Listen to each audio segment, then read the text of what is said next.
welcome to another episode of The Brothers Discuss. I am Alex. And I'm Chris. So Chris, it's just hit after hit in this summer season, and there's just no diminishing returns on this weekly summer adventure. Am I right, Chris? Oh my God, we have so much to talk about. I can hardly contain my excitement. So we've talked about how this particular summer movie period it's kind of like the old days, and that there's notable releases every single week of the 3-month summer period. And that is true. Is it too much for people? Do people really want to go to the theater after all this time after the pandemic and not as many films being made? Or are people like, damn, I got to pick and choose what I want to see? Like, oh, Indiana Jones only has like 65% Rotten Tomatoes. I could skip that. Like, is that what people are thinking right now? Yeah, probably. Yeah, I think it's like a mixture of like fatigue and general word of mouth to me. Like let's say hypothetically like Spider-Verse were to come out now, I think it would do well because it's gotten good word of mouth and good reviews. Mm-hmm. But or even like if Guardians, to go back further, if Guardians came out now, I think it would still do well. But I think because a lot of these movies that we're getting are not doing so hot, I don't know. I mean, we'll see. I think we'll get a bigger picture by the time the summer season ends. But it is. I think it's a discussion we'll have to come back to at some point. Sure, Once we have yeah. more information. But right now, we're gonna talk. The main this point of discussion today will be 2 big summer releases, and we're gonna talk about them in reverse order of release. And the reason for that is because one seems more like a hot topic right now, and the other not so much. Yeah. First up is going to be the latest and I almost said greatest. The latest and potentially Not so final, greatest. potentially final Indiana Jones movie, and that is Indiana Jones and the Dial of Destiny. So I guess before we get into it, what is your ranking of the 4 original Indiana Jones movies? Like, did you watch all 4 movies beforehand, or did you just I jump did right watch. I did watch all 4. Okay. And it is my order is just of the original 4. It's 1, 2, 3, 4. But I do want to clarify 1, 2, and 3 are like really close to each other. It's like any of those can take the top spot at any moment. But like I do recognize Raiders is just the best made out of all of them. Temple of Doom is probably my favorite one to watch, but I can't say it's like the best one. And Last Crusade is just quality and it's just fun. And then there's Crystal Skull. Yeah. I think this won't come as no surprise, but I actually share that same exact ranking and with a Okay. very similar sentiment. So the most common trend I've been seeing is a lot of people have been putting Last Crusade at the very top. And some friends of mine were talking to me about how much they like Last Crusade. And I was like, that's not the uncommon opinion for that to be your favorite. Like, that's the most common opinion I've seen recently. Yeah. And I think for me, Raiders is my favorite. And I think because it's maybe the most standalone one to me. And I do have really vivid memories as a kid watching that for the first time, where 2 scenes in particular really stood out to me as just having vivid memories of seeing them for the first time. One is the "Love You" written on the eyelids. For whatever reason, I have a very vivid memory of seeing that for the first time as a kid. Maybe it's because our dad found that very funny or something like that, and that's why it's embedded in my brain. Like, Yeah. I'm like Indy, just like kind of leaning in, like, wait, what did that say? And the other scene is when he's getting Marion to kiss Everywhere It Hurts, which we'll get into. That this most recent film where it's referenced.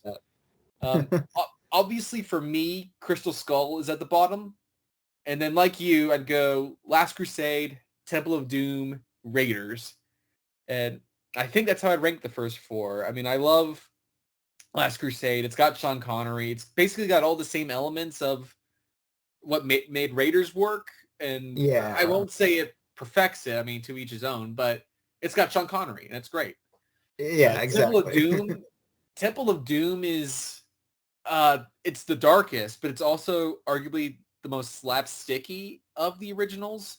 Right. Um, and it's also got the most racism, but I kind of love it. Yeah. Not for racism. I don't endorse No, racism. we should clarify.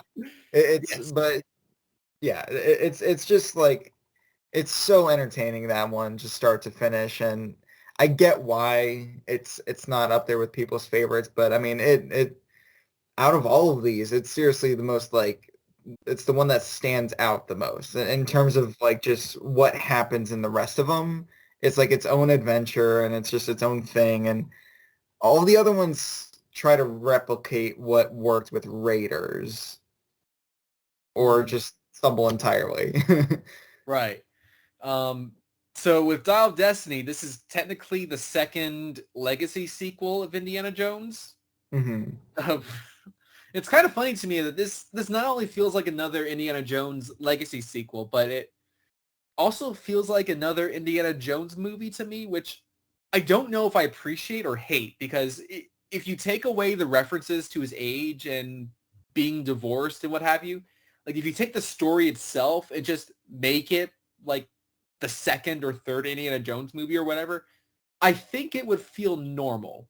But because this is also meant to be the end of this character, it feels a little anticlimactic to me in that sense. That's just That's kind of how I feel.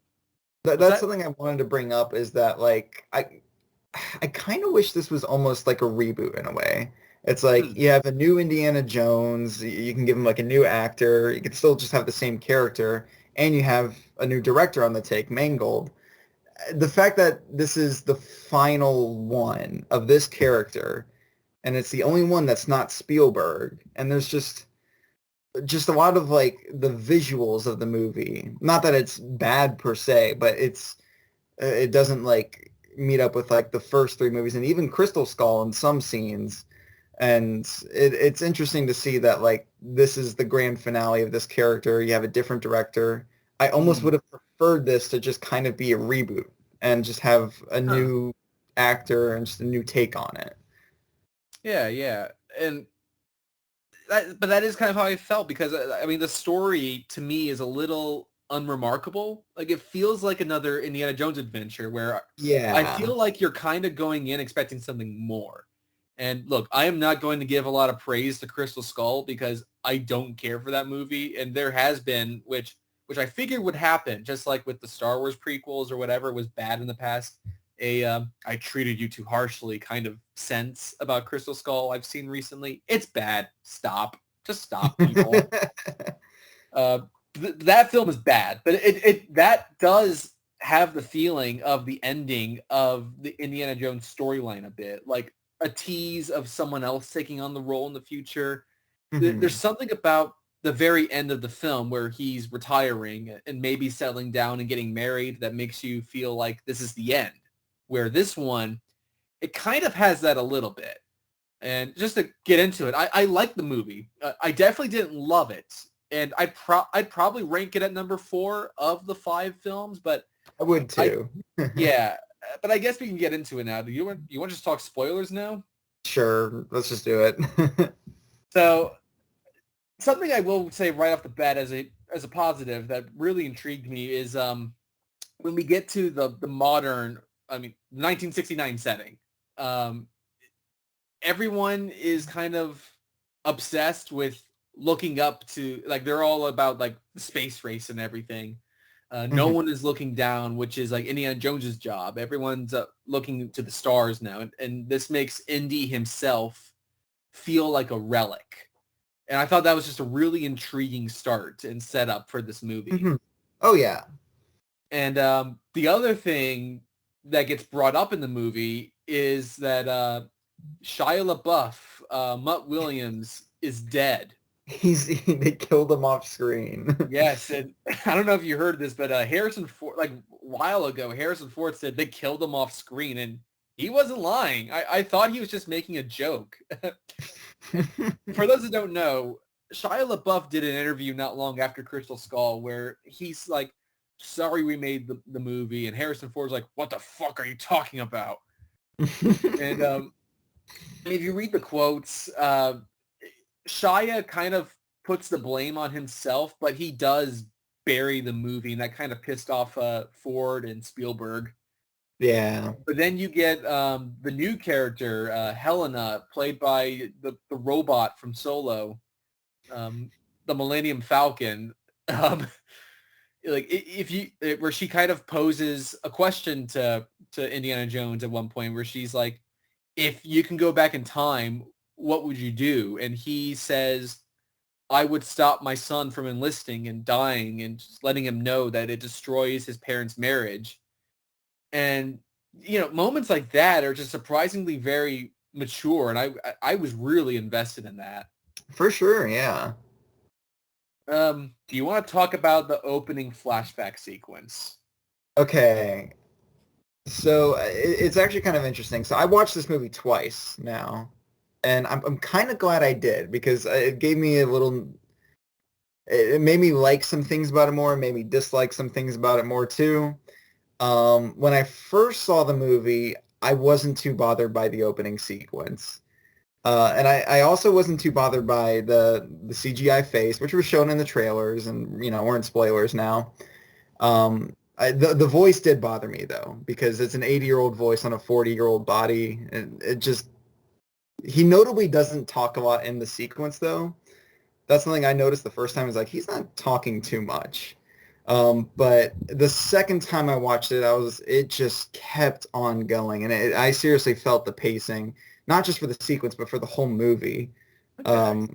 And yeah, it felt exhausting, and it was just too much, I think. Not terrible. And I think that's just kind of like the whole thing about the movie. It's like, I don't think anything about this is necessarily bad. It's just not what it needs to be, and it's so that's kind of the first opening sequence, but yeah. Yeah, I don't know. I like that sequence. Okay. I won't say that the. I mean, do we just call it deep fake now? Like, is there any point to calling it de-aging now? I don't know. Let's be real. It's not Harrison Ford in the scene. Yeah. That was stretching a little bit, because you start looking for it. Your eyes are trained now to this stuff that you can't help but stare at it. And there are a couple moments like where the ground starts opening up, when he's meant to be hung, or hanged, I should say. It's very clear he's moving around too much, that they can't properly put the effect on the guy's face. So it's probably someone else that looks a little like him or something or whatever. But I agree, the voice is really distracting. Yeah. The face looks great though. The face does look Sure. good. They should have done a thing where someone punches him in the throat before he started talking, so that there's a reason for it. Like, now I sound like I'm 80. Like, I'm just being silly, but I didn't mind the sequence at all. Like, it felt a little more adventure-y to me than a lot of the other stuff in the film, and I can Yeah. see that being a set piece in one of the first 3 films. So Oh, sure. Yeah. I don't know. I don't know. I didn't mind that sequence so much. Okay. Yeah. And I'll say something about the film that I really appreciate. And going back to talking about legacy sequels, this, I think, does a really good job at not doing all the typical legacy sequel stuff of packing it full of references. Like, there's Yes. very little in the way of remember this. Uh, like, maybe this is why it doesn't feel like it's the final film, because it feels like it's meant to be full of that stuff. And Yeah. obviously, besides referencing characters that have been in the last film, I guess, and I guess they brought back Sala. I was I was surprised they didn't bring back short round or anything. I know.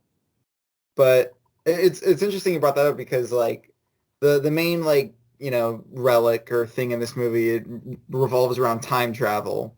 And I was Yeah. really worried going into this they were going to be like Back to the Future 2 and just go back to the other movies and just make this a member berries fest, but that doesn't happen. And the time travel, I actually like the time travel in this, and we'll probably I talk about that do. soon. We'll talk about we will talk about Yeah. that. There's like lots of new things in the movie. I mean, there's like Antonio Banderas' character. I mean, he fits really well, and they have like this whole scuba diving section, which was really Yeah. exciting because we haven't had that in an Indiana Jones movie before. Hmm. But I guess if you think of things that you have to reference about Indy that will get an audience reaction, Probably snakes is the first thing that comes to mind, and they found a way to do that, which was fun with the eels. Yeah. And I guess they also get covered in bugs, which was a bit of a Temple of Doom reference. But I gotta ask, why was Indiana Jones afraid of the bugs? Because he's old. I don't know. I mean, yeah, when they started doing it, I thought, Willie was afraid of the bugs and was screaming and crying throughout that film, but she was really afraid of the bugs. And Helena should probably not be that way. Instead, she was like, oh no, get them off. Like that was just a weird reference, but they made it. Yeah. And but there's a couple of direct references to Temple of Doom too, with like there are, but there's no voodoo.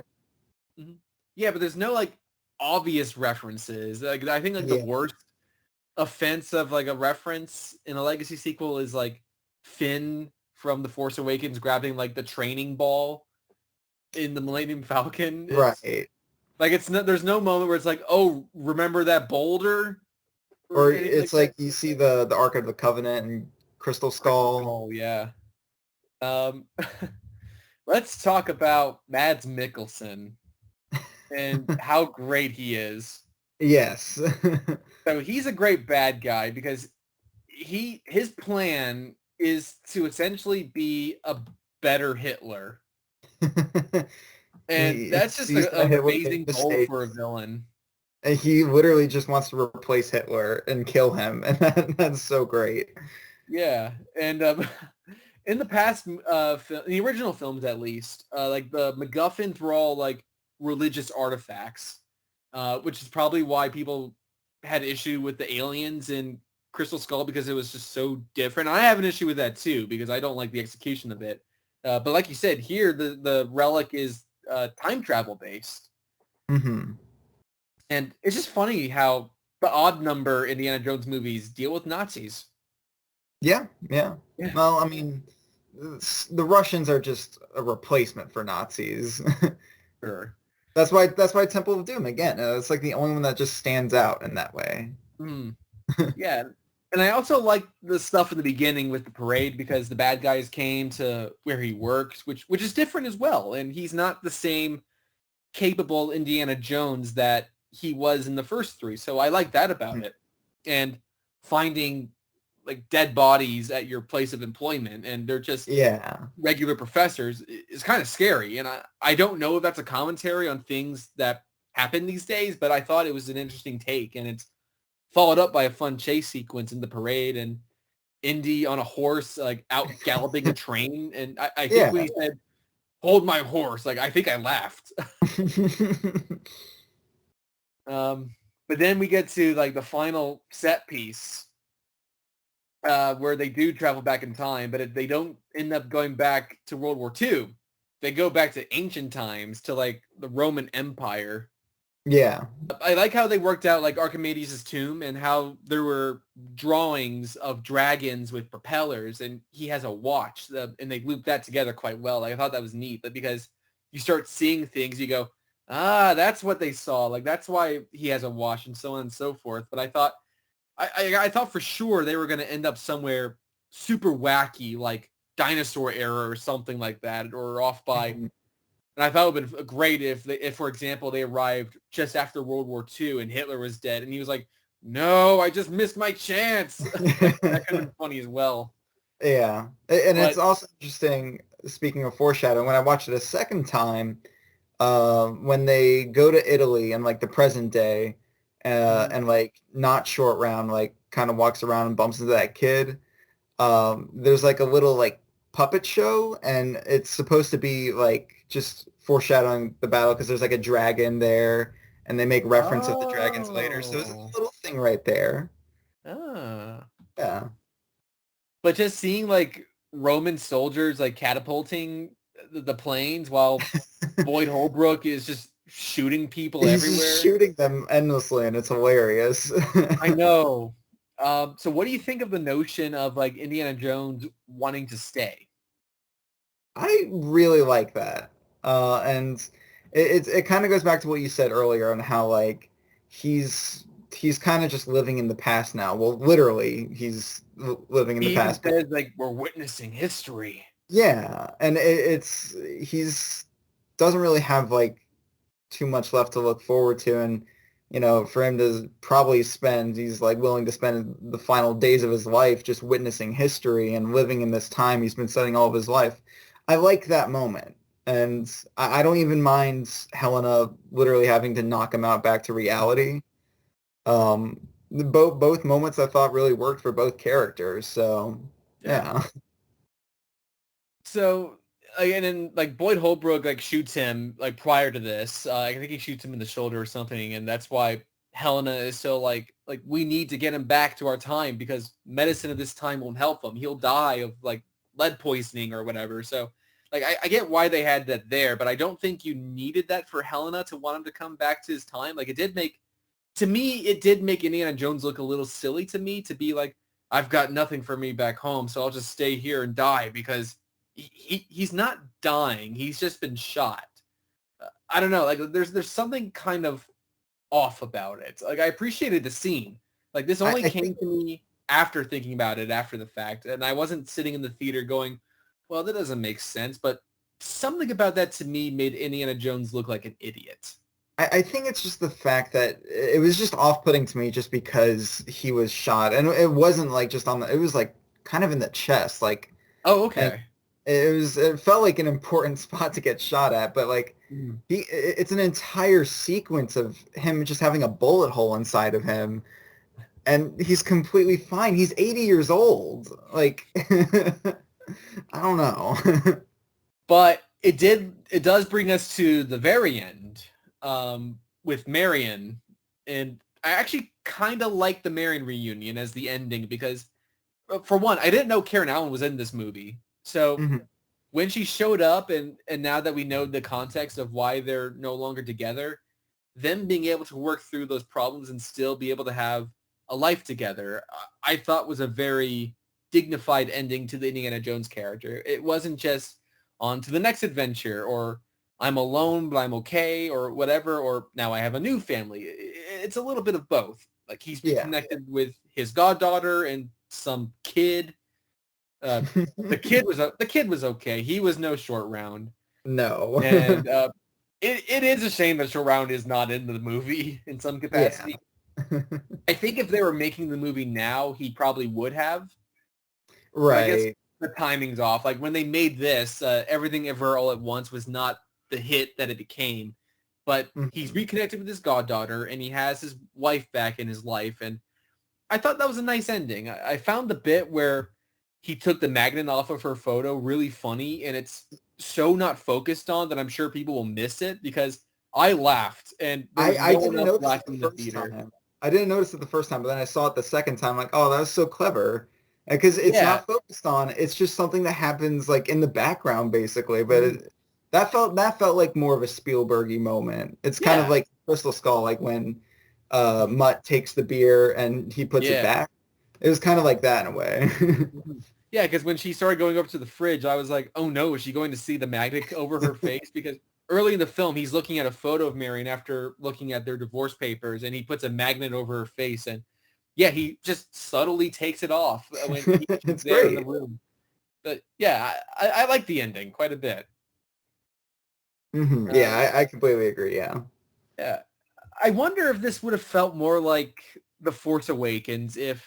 Or I should preface this by saying that they're very different movies. Force Awakens is there to restart a franchise that has new characters in it. To me, it's a better example of that and Blade Runner 2049, which also stars Harrison Ford. Here are all the old characters we love and the setting and environment we all love. And here's some new characters that have a little bit of depth and that you're excited to get behind on their journey as well. But I should say, Blade Runner 2049, it doesn't have that because it's not starting a franchise. I don't know why I linked them together. It's probably the Harrison Ford of it all. Probably, yeah. Yeah. I guess what I'm trying to say is Blade Runner 2049 is probably the best legacy sequel, but it's also not starting a franchise. In terms of ones that are trying to restart a franchise, I would say it's Force Awakens. No, take that back. I can't say that when Creed and Mad Max Fury Road exist. True. But I'm wondering if this would feel more like what Blade Runner felt like if we didn't have Crystal Skull and we didn't have all those Star Wars films and the legacy sequels that came before it. Like this might feel a little more like, oh wow, Indiana Jones was back. Like if we didn't see him in 2008 or like in a bad movie, and we haven't seen Harrison Ford return to these roles after all these years multiple times now. Maybe. I don't know. I mean, and the context of the last several years lingers. Yeah. But I guess in conclusion for me, I think it's a good movie. I think it's a fine Indiana Jones movie, but I think it's a good movie. That's kind of the way I'm sort of thinking about it. I think this is better than a lot of the big budget adventure movies that we get now. But I also have the context in my mind of really great versions of this, which are the first 3 Indiana Jones films. So yeah. Yeah. And it's like a light recommendation on my part. I think my biggest problem with it is just that it just doesn't, not saying grand in a sense of like this is the grand finale, but just as a movie, or maybe just as an Indiana Jones movie in terms of style, it doesn't really do anything too remarkable in that sense. And, James Mangold, he's a great director. And it's just, you can tell it's just not Spielberg in this one. And it's fine on its own. And that, again, that's why I wish like this was kind of just a reboot, just a different thing. But for what you get, this isn't too bad. I mean, Mangold still got it. I'll still watch his Swamp Thing movie if that still gets made. Well, he's doing Star Wars next now, or that is true. Yeah. Yeah. So do you think Indy in that other flashback sequence when he's got gray hair and like Helena's like 10 or something like that, do you think he should have looked like how Indiana Jones looked in the TV show when Harrison Ford was growing his beard for The Fugitive? I see. I never even watched the TV show, so I I don't even No, know. it's funny because I think that series is on Disney Plus now because I've seen for the first time ever high quality footage of the Harrison Ford cameo in that show. I was like, where did this come from? And I think it might be on Disney Plus, but I've always found that funny. Like, we're doing an Indiana Jones show. You got a cameo at some point because it's the young Indiana Jones adventures. And he's like, fine, but I'm growing a beard for this movie. So he's there with the beard. And I gotta say, he kind of, Indiana Jones with a beard and kind of longer hair, it's a good look for him. They already did Scruffy Han Solo in Rise of Skywalker. Although he's got a little bit of stubble in Temple of Doom, doesn't he? Yeah, he does. Yeah. Anyways, that's Indiana Jones. So, did you see anything else recently? I saw the new Pixar movie Elemental, and it was adequate. It was just another Pixar movie. And I mean, I don't know.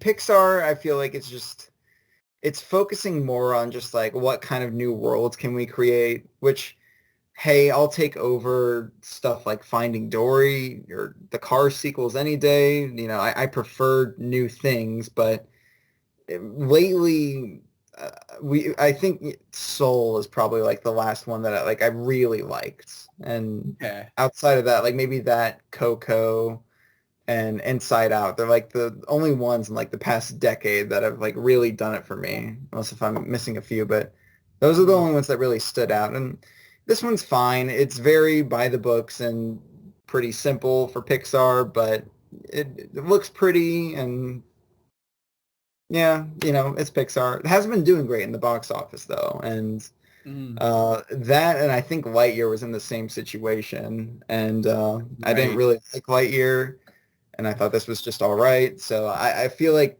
Pixar going forward, I think straight to Disney Plus is kind of the way to go. I think Turning Red was the last one to do that, and again, that one was just fine. So like. Pixar's kind of been unremarkable lately. So yeah. So I saw No Hard Feelings, the latest Jennifer Lawrence movie. So I saw this movie because I was curious about why a studio would release a movie like this, because you and I talk a lot on here about, obviously we love watching great movies, but we are also interested in why a movie gets made, the business side of things, what studios are thinking, box office numbers, and things like that. I opened this saying those things, like those things shouldn't affect whether or not why you like a movie, generally speaking, but why a studio makes a certain decision is something that's interesting to me. And the major studios don't release a lot of comedies now in terms of broad comedies. Rom-coms still get released, but, and if you want to count things like Guardians of the Galaxy and things like that, obviously those do, but films that are just straight comedies like the 40-Year-Old Virgin, Old School, Anchorman, like that period is kind of over now. So why would a studio release this? Like, what is it about this that makes it so special? And I was just interested to see the quality of the movie, like why they felt, because it's a Sony movie, like why did they go, we're going to release this the same month that we release Spider-Verse, because that's our other big film for the summer. And it's Sony, like you can't, they're just so unpredictable. I mean, did you see that Craven trailer? They'll throw anything on the wall. Anyway, so I watched it and I liked it. It's not really my kind of movie, I guess, but I laughed a bunch during the movie. I definitely have some things that annoyed me, and I don't know if people will really care about spoilers for this movie where a 32-year-old woman is hired to have sex with a 19-year-old, but anyway, I'm going to talk some spoilers for a little bit. So the plot of the movie is that Jennifer Lawrence is living in her mother's house. Her mother has passed away, and she's going to lose the house if she doesn't raise enough money to keep it. And her car gets taken at the beginning of the film because she hasn't kept up with her payments of that. And of course, she needs her car to get to work, so it's a vicious cycle. And meanwhile, all these rich people keep moving into the area because it's a nice vacation spot, and they keep buying up all the land, so real residents like her don't have a chance to survive there. So she answers an ad on Craigslist that this rich couple put on there to date our son before he goes off to college. He's a sweet boy, but he's very introverted and very closed off, and no one can get through to him, and we just want him to have some real life experience before we send him off to college. So she can read between the lines where they're basically saying, please fuck our son. So she meets with the parents and so on and so forth. It begins. We see a point towards the end of the film after this, like this hasn't really worked out between these two characters, that she needs to raise that money to keep her house. And there's a lot of talk about how she's broke and so forth. She needed the car because she's an Uber driver and she's a bartender as well. Now, let me just say that again. She's an Uber driver and a bartender. We see that in her savings account, she has $6,000 saved up. And I was like, $6,000? You're not broke. But then she was given a car for dating the son and fucking him. So now she has a car so she can do her Uber driving. And I guess she's also getting to her shifts at the bar. And after this montage, we see she's now saved up $20,000. And I was like, whoa. Excuse me? So it went from this very relatable, grounded starting point, like here of this is the trouble our character is in, and we can relate to that to some degree, to this was written by someone who's never worked in the real world ever, or had to save money by working as a bartender and an Uber driver. So I just wanted to bring that up because I was annoyed. I was annoyed at the movie. But there's some funny jokes in the movie. The song Man Eater by Hall & Oates is kind of throughout the movie, and there's a joke when Jennifer Lawrence is on the date with the boy, so it's playing in the background, and he's like, I thought this was a scary song when I was a kid. It's about a monster that eats men. And she's like, oh, I don't think you understood what the song was about. Then later in the film, there's a scene which apparently leaked online before it was released, and I did not see it before I saw the movie, but now that I've seen the movie, I'm kind of wondering if this was leaked on purpose, like it's an Andrew Garfield type situation here, where we didn't leak this high quality footage of Andrew Garfield. He's not really in the movie is what we're going to tell everyone to drum up interest. I have a feeling if people were on the fence about seeing this, oh, you see all of Jennifer Lawrence for a scene and what is also a funny scene. I'm just saying, skeptical. Anyway, that is the only time she's fully naked in the movie. Like, she has a fight scene with these kids that steal her clothes while she's skinny dipping with the boy. That's the only time you see her naked body, and I actually kind of respect that it wasn't for a sexy scene. It was for a funny fight scene. Okay. Yeah. So, No Hard Feelings is not bad. It was a fine, raunchy comedy. Matthew Broderick is in the movie in a role that could have been played by anyone. I was going to bring that up about Antonio Banderas as well. Like, I'm always happy to see Antonio Banderas, but he's barely in that movie. Like, why is a star in this role? Why'd you get an A-lister? You're like, right. He has like third billing in the movie. So when you know that going in, and it's like, wow, he was only in the movie for like 2 minutes. It's just kind of funny that, but Matthew Broderick plays the dad, and he's just there in the movie. He was fine. He was even kind of good. Okay. What else have you seen? All right, so I actually just today watched Asteroid City, the new Wes Anderson movie. And it's been an interesting period for Wes Anderson. I don't know. Did you ever see French Dispatch? I still have not. Okay. This and French Dispatch are the only two Wes Anderson movies I've not seen. Gotcha. Okay. So French Dispatch was pretty good. I wasn't crazy about that. I feel kind of the same way with like Isle of Dogs, which, you know, was entertaining and the animation was great, but it wasn't too anything standout-ish. But his last, like, you know, really great thing was, of course, Grand Budapest. I think we both loved that one a lot. And this one, it's seriously, I think I need to think about it more, but just a knee-jerk reaction, it is a seriously exhausting movie, even though it's a relatively short runtime. I think it's only like an hour 45, but not too much really happens in it.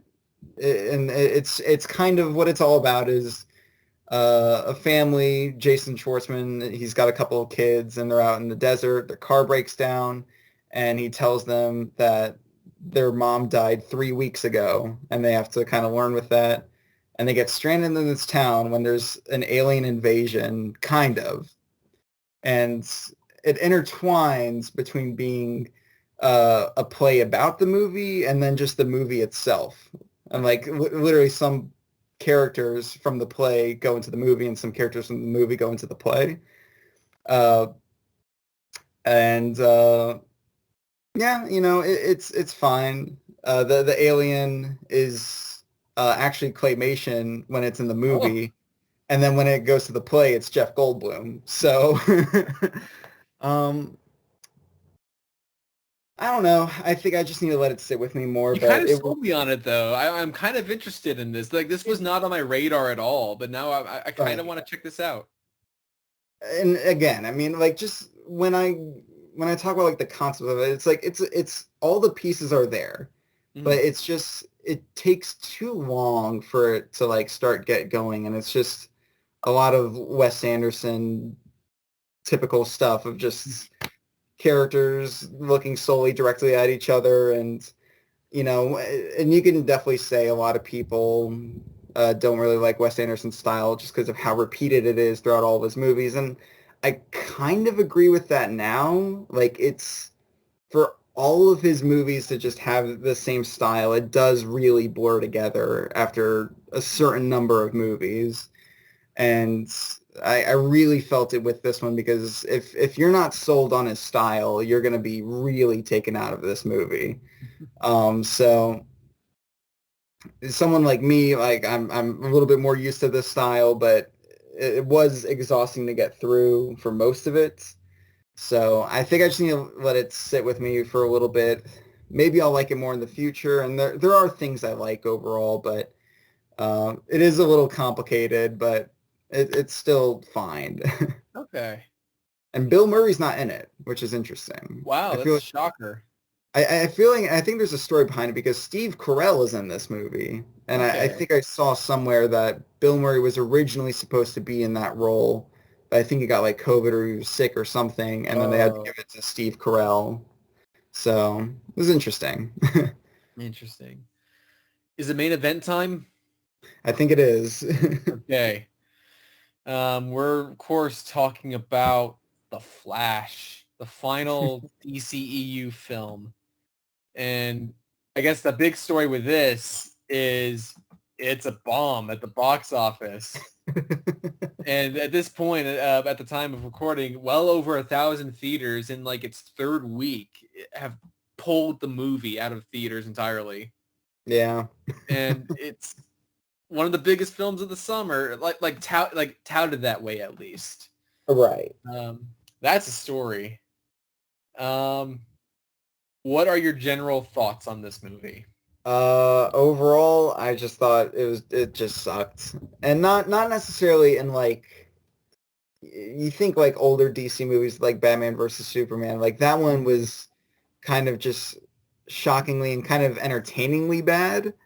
This one was just kind of, I don't want to say mediocre because it wasn't good, but it wasn't like,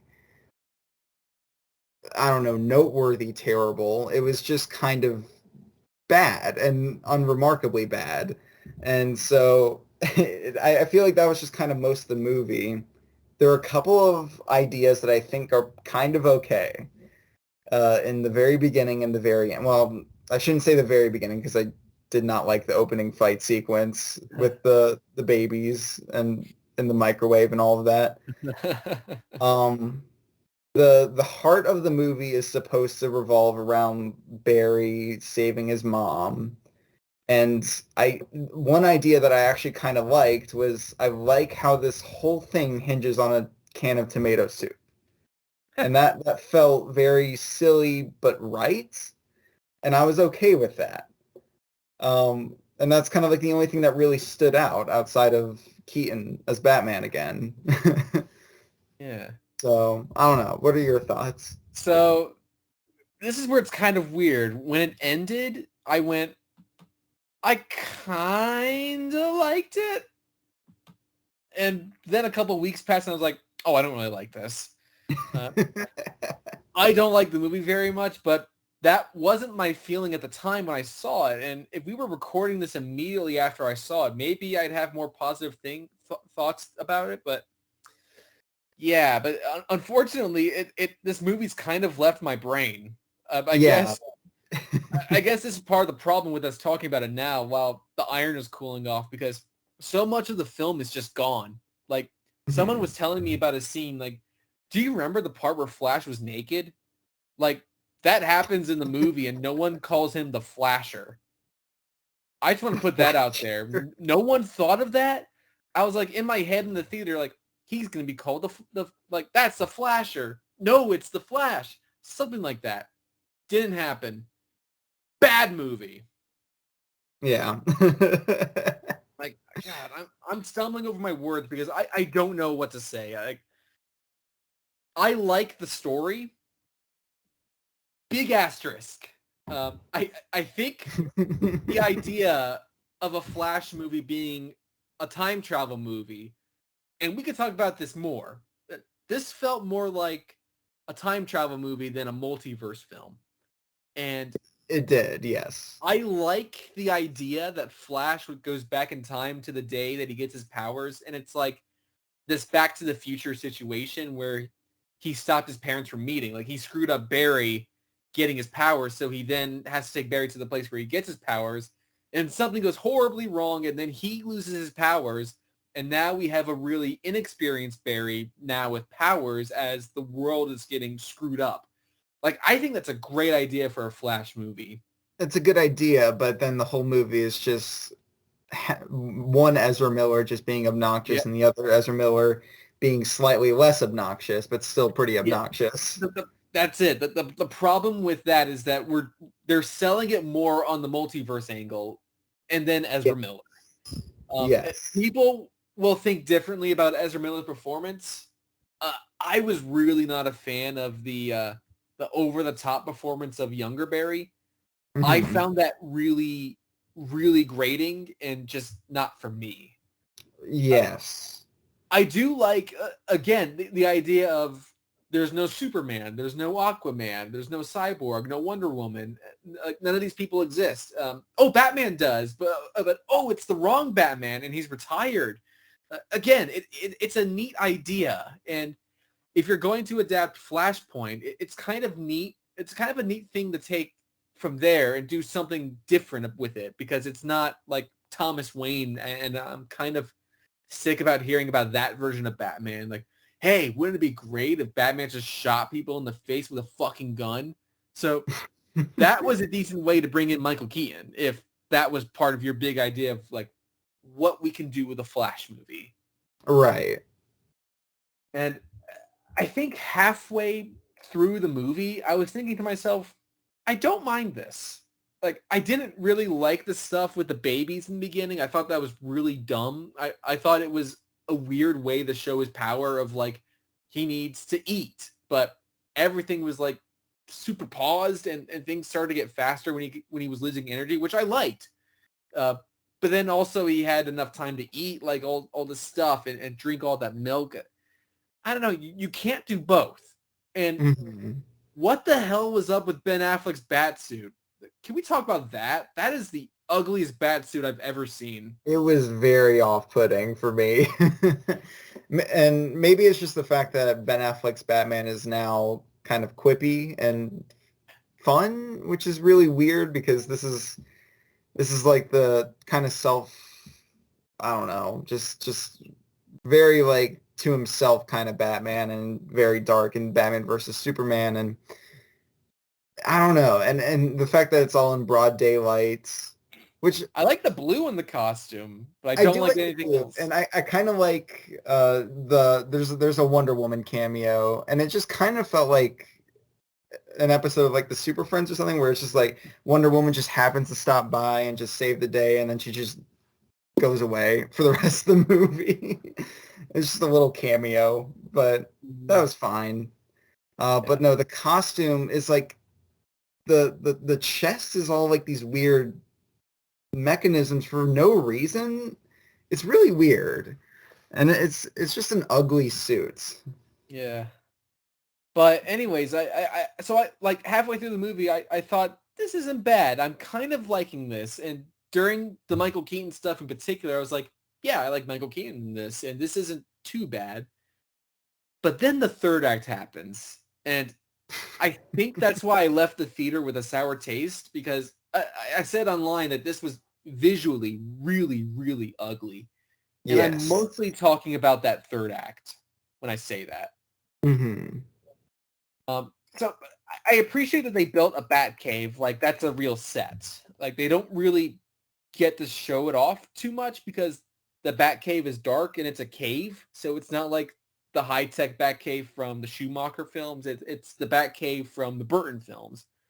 I appreciate that they did that. And now that we know the director of this film is going to be making the Brave and the Bold film, not that I like this movie that much, but the Batman stuff I actually kind of dig. So I'm interested to see what he does.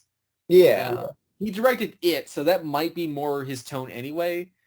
But Ben Affleck has a really good scene as Bruce Wayne, but I feel like you could take that scene and give it to any Batman, and I mean that as a positive. Like, he kind of gets to the heart of what the Bruce Wayne character is in that scene, and he finally got a good Bruce Wayne scene. Hmm. But there's just but then the thing, I think we've gone on record to say, like, we're not the biggest fans of the Tim Burton Batman movies. Like, we don't have that same reverence for those films as others do. They came after or before our time.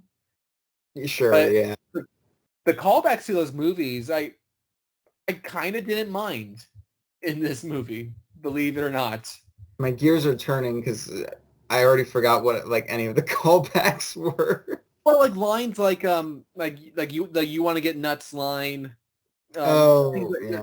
the callbacks to those like were like they didn't feel like buttons on an action figure to me. They felt like appropriate things that he would say in that situation. It just so happens to be iconic lines from those movies. Okay. I don't know about the "you want to get nuts" line. That just felt that's just a thing he says in '89. That's not like a catchphrase or anything. That's just a line that he says, and it's a line that I'm not even I don't care for too much in the movie. And just to hear it again, I'm like, that's a little too much. But I don't know. Like the "how much do you weigh" joke is something that got a genuine laugh out of me, especially all those gadgets that he pulls out, and then he pulls out like a simple tape measure. Like I just thought that was very funny. Oh my God. There's so much of this movie I already forgot about. Yeah, I forgot about that for a sec. But I remember like the big, like just him pulling out the tape measure. And that was fun. Yeah, it's black and yellow, so it fits the color scheme.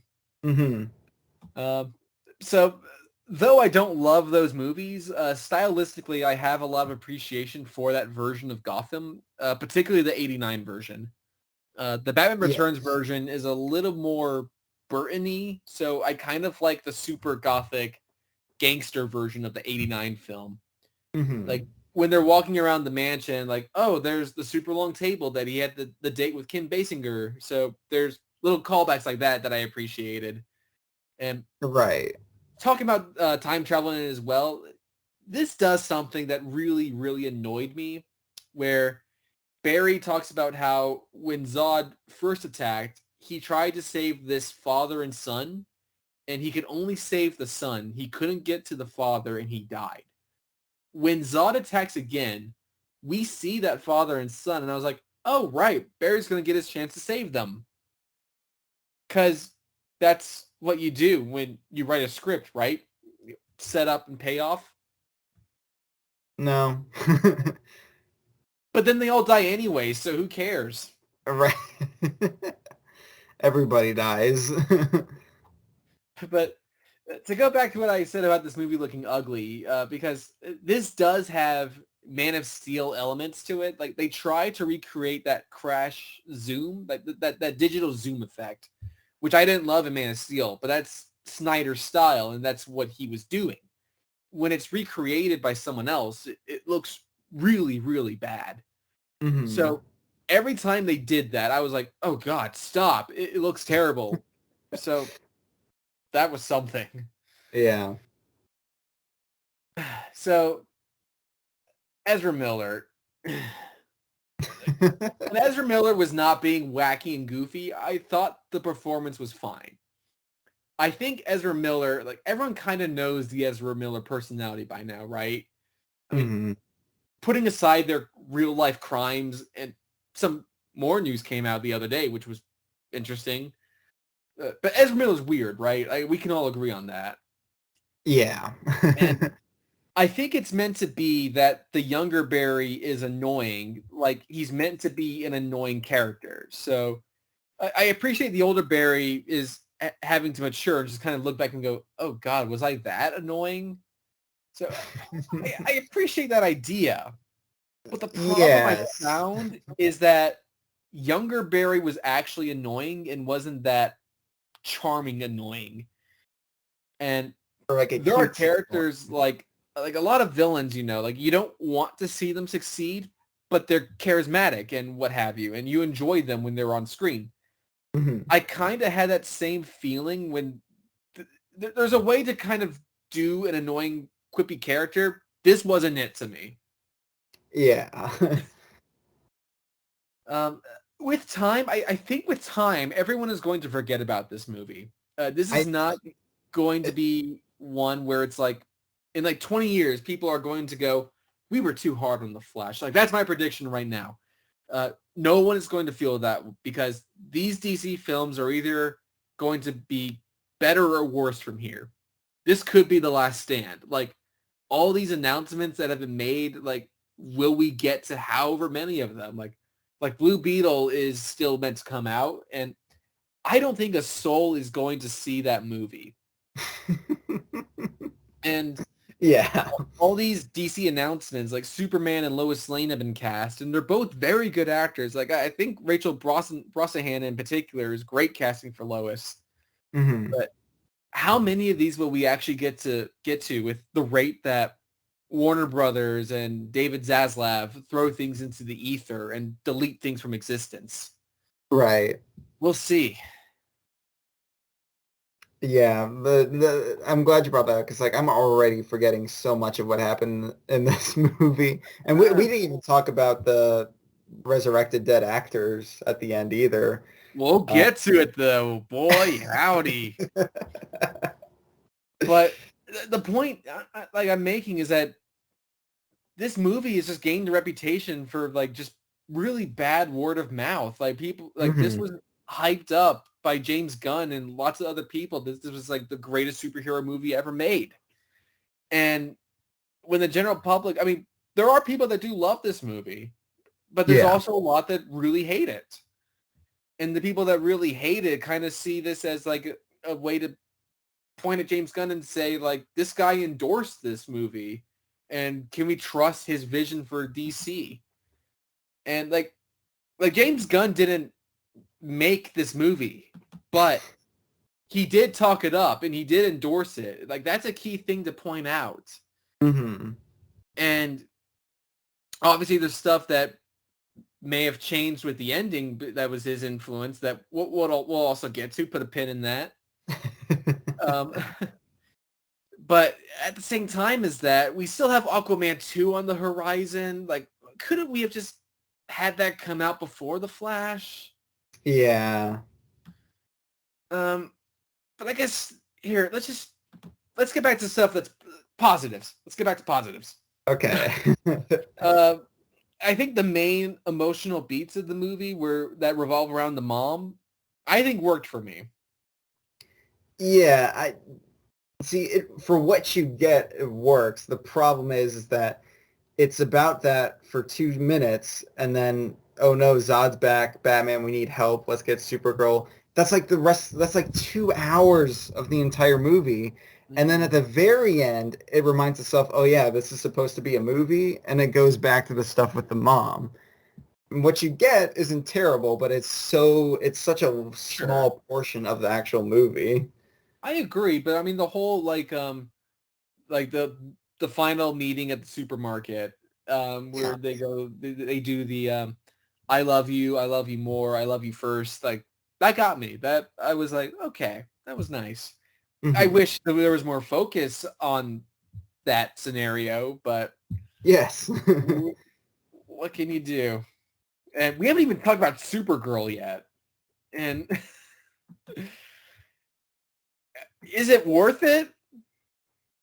I mean, she's fine. She's hardly in it. She's only in like the last chunk of the movie. Mhm. And she doesn't really have a resolution either. She just kind of just vanishes. Everyone just kind of vanishes from the movie, but Yeah. And like I don't like when people say like, "Oh, they wasted an actor." Like earlier I made the joke about Antonio Banderas and it's like I don't think they wasted Antonio Banderas. Like there was a role written, he signed on for it. You hmm. can't say an actor was wasted. But I do think that they wasted Supergirl as a character. It kind of Yes. feels like it's a really neat idea of there is no Kal-El, but there is Supergirl. I like Mm, that conceptually, but then she gets defeated quite easily by Zod and dies, and it's like, several times too. yeah, it's like, well, the original ending of this was, and I guess we're going to talk about the ending now. Like the original was going to be at the courthouse. Michael Keaton, Bruce Wayne, and Supergirl both show up. We know this from like really early paparazzi set photos, but instead it's George Clooney that shows up as Bruce Wayne. And reportedly there were three endings to this. So obviously the first was the Michael Keaton Supergirl. Second ending was that it was going to be Keaton, Supergirl, Superman, the Henry Cavill one, and Wonder Woman. So it's like it's kind of a mix of the Justice League and bit of news things. And then the third one is just George Clooney. Okay. I So think. what works for the movie is that first ending. I think what I like the most is the one we got, kind of ironically, but yeah. So yeah, so Barry was able to save his dad, but he ruined the universe to such a degree that the worst Batman is kind of what I got from the joke, which is funny. But it also got me thinking, like, because I think a lot of people thought, like, oh no, he wound up in the Batman and Robin universe, and it's like that's not what it is, because it doesn't look anything like that. No. Like the like what I got from it is that like time is just crashing into each other, so it's like a mishmash of different timelines that are now together. hmm That's what I got from it. But I will confess, in my very small theater, I knew George Clooney. There were lots of leaks for this movie. I knew George Clooney was going to be in this movie. So when he showed up, I got everyone to cheer and clap No Way Home style at George Clooney. I led it. Nice. And I'm quite proud of that. But I kind of hate that we have such a cool idea of having George Clooney being an older Batman. That's probably not Mhm. going to happen for Brave and the Bold. Right. Because I wish I it kind of would. want to see him do it. That would be interesting. And you can even get Chris O'Donnell as Nightwing in that movie. Why Yeah, not? exactly. So we sadly can't do anything with Val Kilmer Batman. So Clooney would be the next best bet for like a redemption for a Batman actor. hmm Clooney is a great actor, and I would actually like to see him get a shot at playing Batman again. I don't Yeah. know if he actually wants to. Like, he's not shy about talking about how he wasn't great as Batman and how messed up that production was and how bad the movie is. So him coming back as a joke, I think to him is hilarious. I think if they were like, you know, we've got this great script and I think you'd be perfect for Batman, he'd be like, nope. That's what I'm thinking. But Yeah. I would be happy to see him get another shot. Okay. Um, before we get to those cameos, I just want to stress that I don't think this is the worst superhero movie of all time. To me, I think this is about on par as something like Green Lantern or Fantastic Four. Not Fan Four Stick, the 2005 one. It's hmm just average stuff for me. What do you think? I think some of the movie is average stuff. Some of the movie is kind of good stuff, stuff that I think might have worked had the movie actually been about that. But there's just too big of a sidetrack in this movie. And I think that's kind of what it just kind of ruined for me because the stuff that I remember are just the ideas that I'm like, okay, that's not too bad. And then there's just this massive middle chunk that's just like Mm-hmm. vanishing from my brain. And the movie just came out less than a month ago. And it's crazy that I've already forgotten about so much because the movie is just so bare bones and generic for most of it, with a couple of good ideas here and there, but most of it is just like not even a memorable bad or ironic bad. It's just kind of it's just bad. That's just the best way to describe it. No, fair enough. But I mean, we're in this weird situation with superhero movies now where really good ones feel even better because we've had some low points. I mean, hmm not only have we had low points, but we've had, I don't like the Zoomer term mid, but we have had a lot of mid films in terms of being like, they're not bad, but they're really not good. They're in the hmm middle of the road.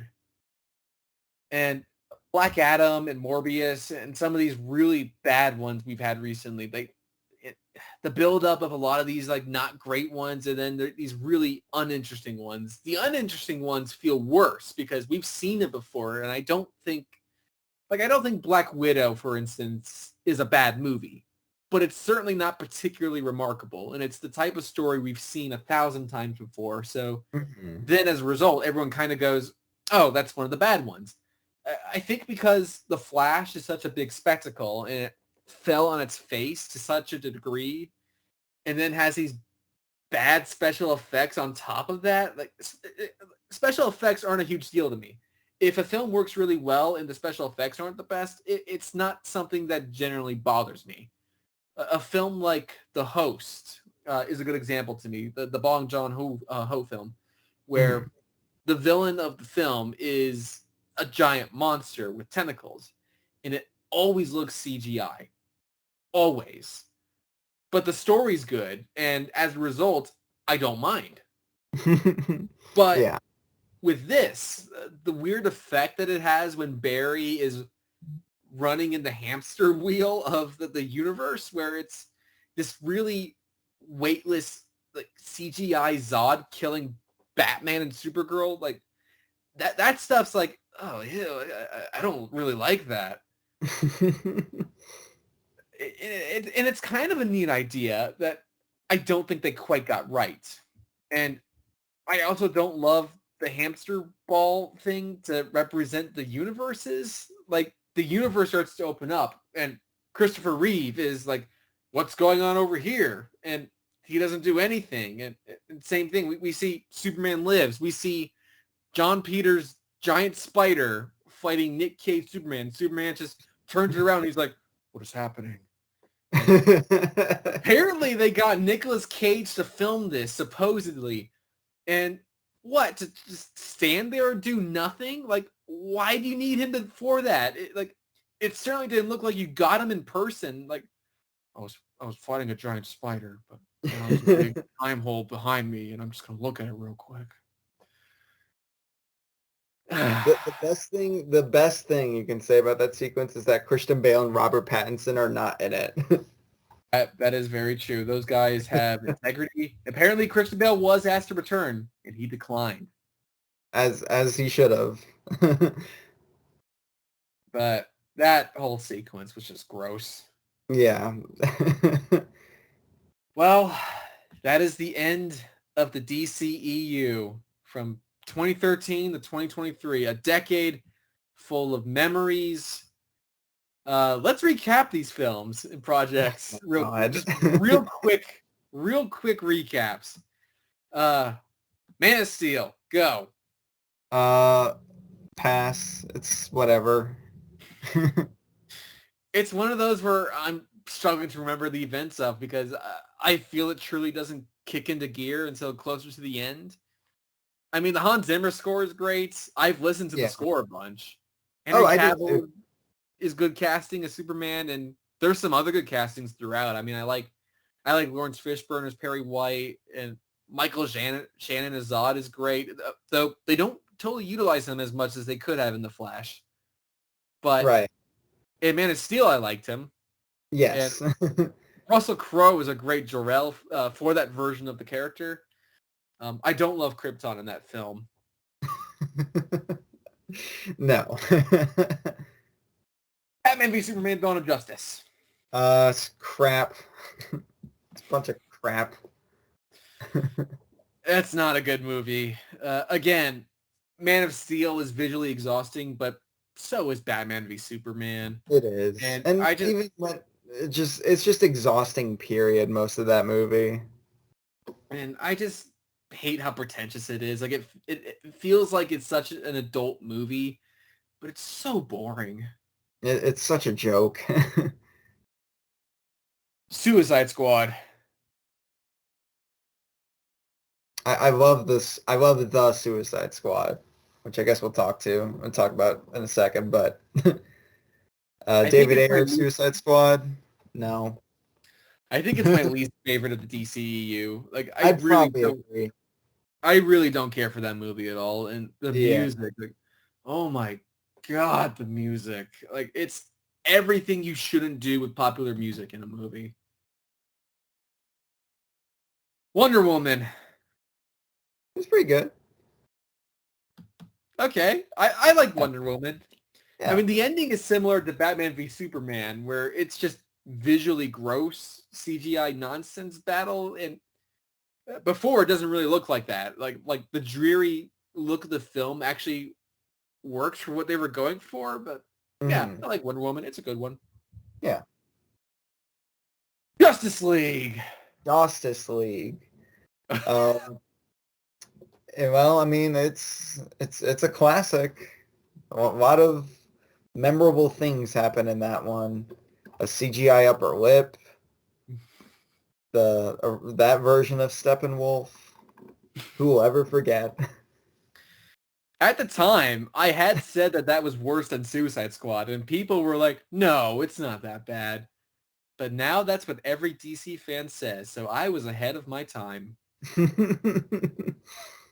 There's a couple bits in there that Whedon added in that I don't mind, and this is not a defense of Joss Whedon as a person, fuck him, but there are a couple bits there that I think are sort of neat. But yeah, I don't like Justice League. I've not seen that since the theater. Yeah, same here. Aquaman. It was pretty good. This is one where, again, the events of the film are gone from my brain. I saw it once and I barely remember it. I've forgotten most of it, but I mean, it's visually, it kind of stood out for DC. It did. So it has Defoe. So yeah. Shazam! Shazam! The first Shazam is it's great. It's a lot of fun. Got a lot of heart. I feel mostly the same. It's a fun movie. It's sweet. It's very quaint, especially compared to what they did do in the sequel. Yes. It's a nice standalone movie. I do wish they only made one in hindsight, because that story was fine and could have been closed off there, and they didn't need to do anything more, I guess. That's kind of how I feel. Mm-hmm. Birds of Prey.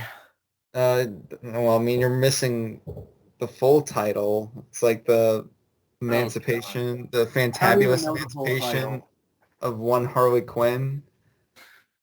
Something like that. I mean, some of the visuals were kind of neat, and I like how much the color pops in it, but it's very forgettable. It's not my cup of tea. I appreciate that they tried to make a very different type of movie. It doesn't feel like the other DCEU films, so I will give it credit for that. Again, I saw that once. I used to be good at this. I used to be good at remembering events of movies really well, because I'm old, and a lot of these are not special anymore. Like, I remember the events of Edward Norton's Incredible Hulk film really well, but I do not remember the events of Birds of Prey and the emancipation of a fantabulous Harley Quinn, whatever the fucking title was.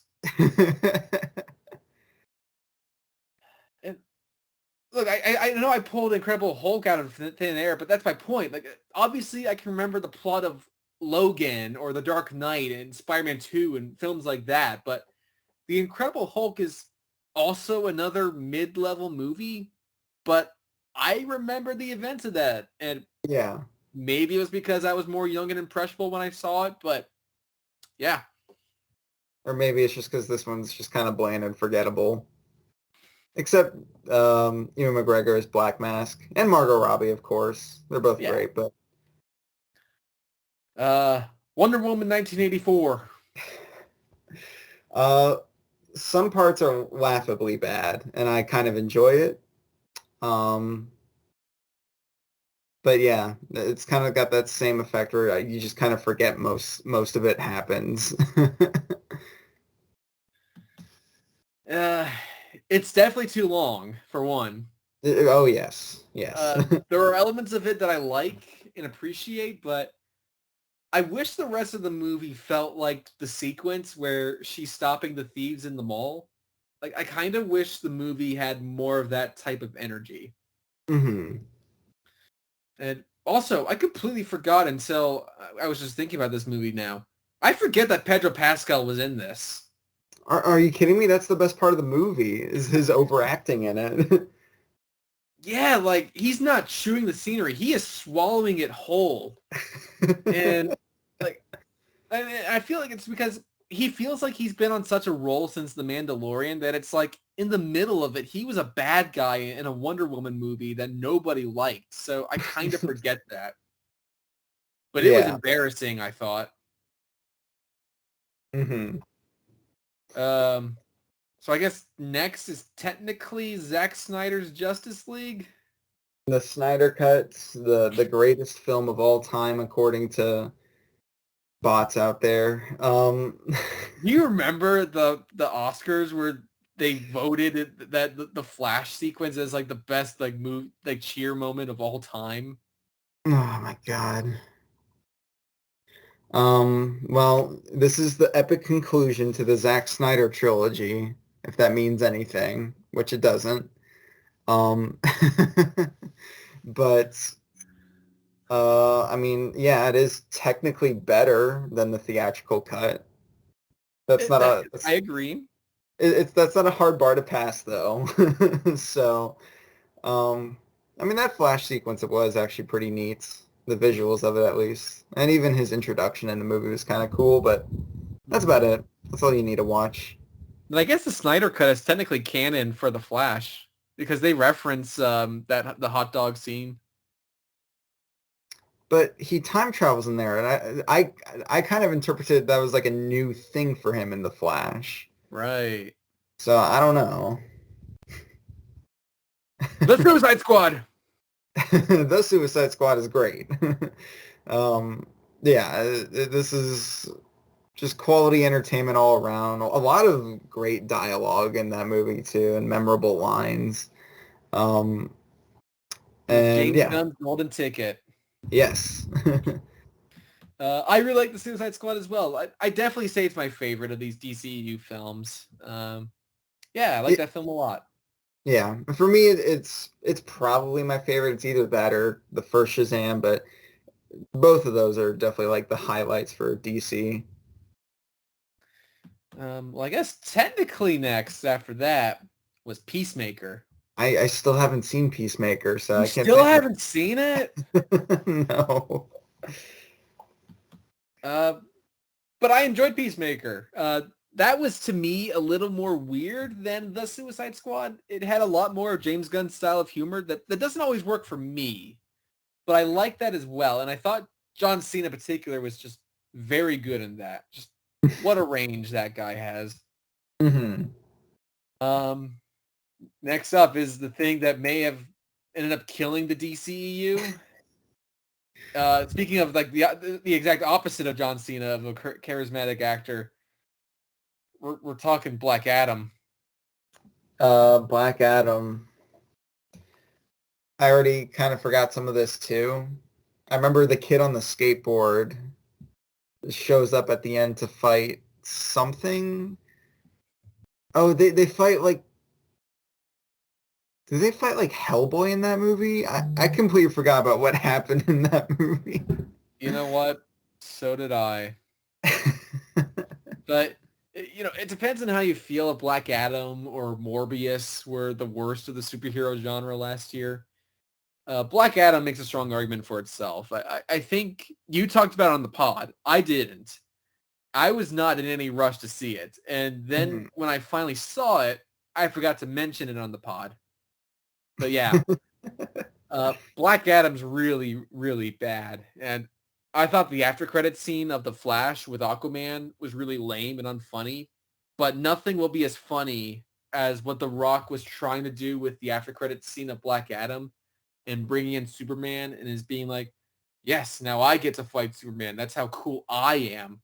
And just before that, he also had the Super Pets movie where the after credits scene features 4 characters and 3 of them are voiced by The Rock. And it also features Superman. So, yeah. But I guess it changed the course of The Rock's career, like legitimately. Like this isn't one of those like we'll look back on. Like no, it has changed the public perception of The Rock. Yes. And just putting himself above Shazam as well. Like come on. And I guess on that note, Shazam, Fury of the Gods. I think like when I first saw it, I was a little bit more okay with it. Now it's just very forgettable. Most of it's already kind of left my system. And it came out this year.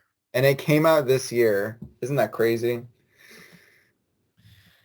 I just remember in the theater thinking like, oh God, I'm just tired. And again, it might be an effect of all these films at this point, but again, in the middle of some of these bad ones, we get good ones. Mhm. I certainly don't go into a movie hoping that it's going to be bad. Even with something like The Flash, where I wasn't excited for it, I still go into it hoping that it's going to be a good movie. Like, I don't Yeah. want to have a miserable time. The Flash. The Flash. Rewatch this episode. Yep. And I guess as far as before we get Superman Legacy, we still have a couple films coming out. We got Blue Beetle. Are you excited for Blue Beetle? I can't wait. It's going to be so good. I don't really have any anticipation going into Blue Beetle. I don't even know if I'll see it. Like, there's enough big movies where, again, even though we love movies, and we also have to pick and choose what movies we see because going to the movies is expensive. So maybe I'll wait for Blue Beetle once it's out on home release. Over on Max. I actually don't have a Max subscription. Oh, interesting.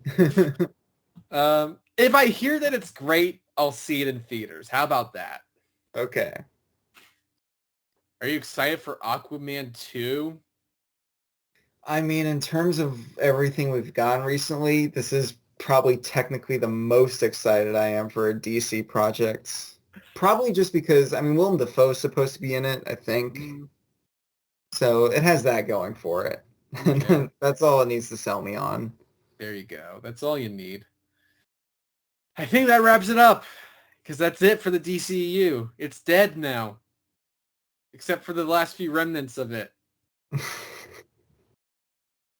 But we can no longer talk about these movies again. Did it all in one episode. Well, Chris, where can people find you? You can find me over on Instagram and Letterboxd. Same here. You can also find me on the Twitter while it's still chugging along for now. I think it's about to die soon. I think it's coming. Oh, boy. But on that note, I am now on Blue Sky. I've been given the invitation to join the beta version of Blue Sky. So just type my name in. You'll find me pretty easily. But you can also find my work as the video editor of the Amazing Spider Talks YouTube channel. So check it out. Watch them all. And then watch them on repeat. Give it more views. But thank you all so much for listening. We'll see you all very soon. Take care. Bye-bye.